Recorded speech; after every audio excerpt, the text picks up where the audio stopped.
I never imagined that my life would go the way it did. Not in this way. Not even on my birthday. Morning had begun as usual, with the sun stealing in through the blinds and the odor of coffee percolating downstairs and the far-off roar of the city stirring. I turned over and, half hoping to find my wife, Lisa, beside me, as she often was in the mornings, with that half-asleep smile upon her face. But she was not on her side of the bed. Cold. Strange. I looked at my phone. No message, no happy birthday text. Perhaps she was scheming something. Perhaps she was downstairs, preparing a surprise. At least, that was what I had to tell myself to get myself out of bed and onto the cool hardwood floor with bare feet. There was too much silence in the house. I went downstairs, my stomach knotting with each step. The kitchen was clean. No breakfast on the wait, no balloons, no card. Simply an envelope on the counter, with my name on it in the nice handwriting of Lisa. My stomach fell. I did not have to pick it up to know what it was. It was heavy. The paper was stiff. Legal papers always seem to be different. I tore it open, trembling with excitement. Dissolution of marriage petition. Divorce papers.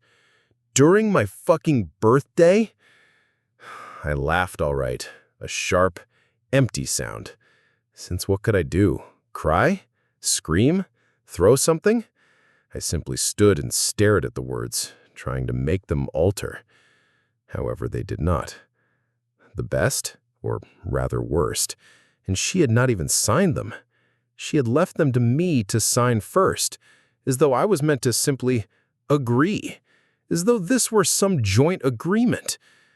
I cannot tell how long I stood at the counter, holding on until my knuckles were white. But at length I heard the front door open. Entering the room, Lisa was wearing her exercise attire and had her hair tied in a ponytail. She stopped in her tracks at sight of me. "What are you doing home so early?" she said, too calmly. I waved the papers. "Really?" She did not even blink. I believed it was preferable like that. "Better? Who?" I was cracking with voice. "You could not wait a motherfucking day? You necessary do this today?" She heaved a sigh, as though it was I who was being unreasonable. "It is not your birthday, Jake. It is us. It is something that has taken a long time coming." A long time a-coming, right, since supposedly, when I believed that we were working on things, she was strategizing on her departure. I wished to shout. I wished to beg, but the expression of her eyes, cold, indifferent, said to me it would make no difference. So I did what I could think of doing. I put my name to the papers, in front of her, there, and I said, "You may have the house." Her eyebrows went up. "What?" "I am giving you it, fully.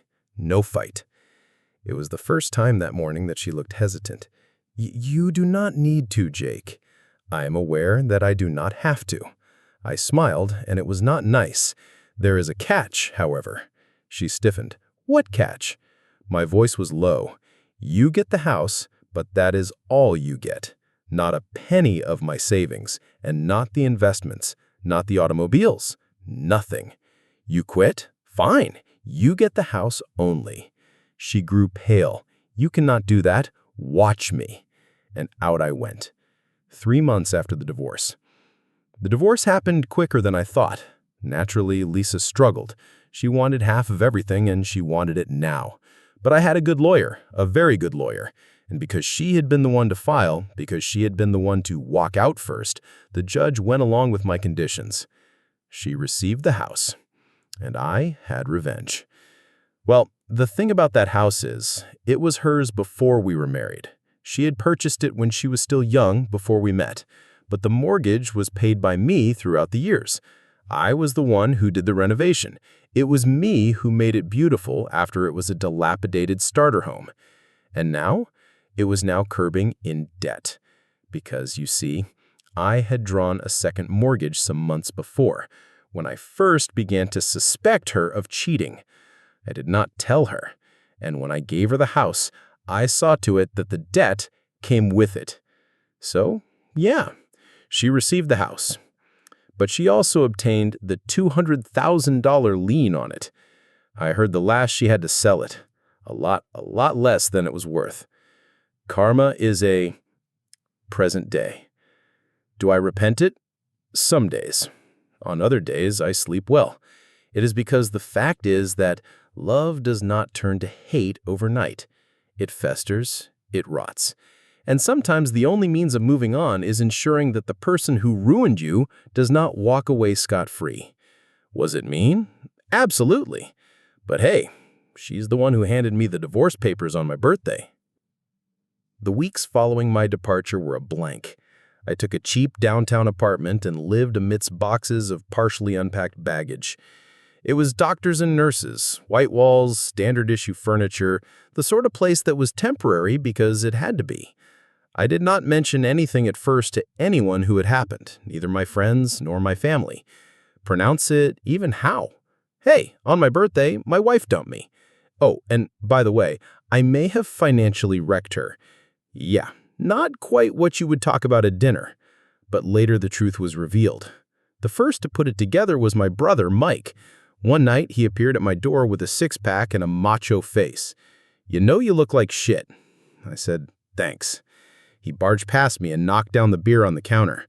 "Mom was called by Lisa." I froze. "What?"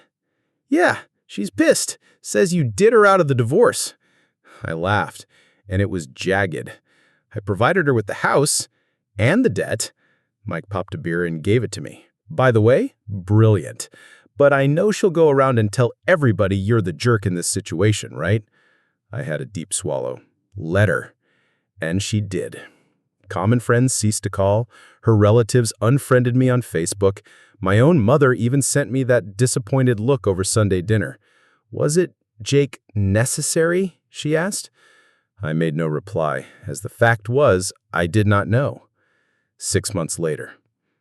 The first time I saw Lisa after the divorce was in a coffee shop close to my office.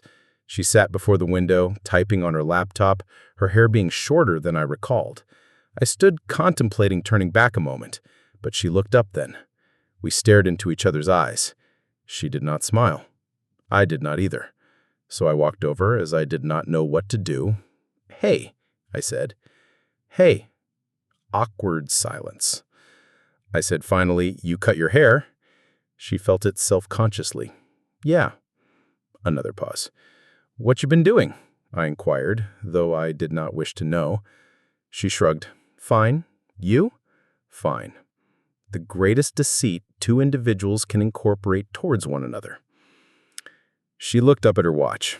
"I ought to go." "Yeah, me too." I started to go when she called my name. "Jake." I turned behind. "Oh, I'm sorry," she said. "For what? For getting divorced? On the birthday? Of the affair I had suspected but never verified?" I never inquired. I simply nodded my head. "Me too." Then I turned away. 1 year after the divorce, I sold my apartment and I bought a small house near the lake. It was quiet there, all peaceful, in a manner the city never was. I went out with a few people here and there, nothing serious though. How was it possible to trust after something like that? Then one afternoon, when it was raining, I received an email from Lisa. The house. I was going to almost delete it, but intrigue prevailed. "Hey, Jake, I know it's strange, but I wanted you to know I sold the house.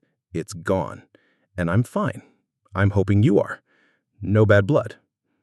No bad sense." I looked long at those words. This is when I closed my laptop and went outside. It was a gray sky, and the lake was still. And I guess I breathed for the first time in a long time. If you enjoyed my story, don't forget to like and subscribe to my channel for more real-life stories like this.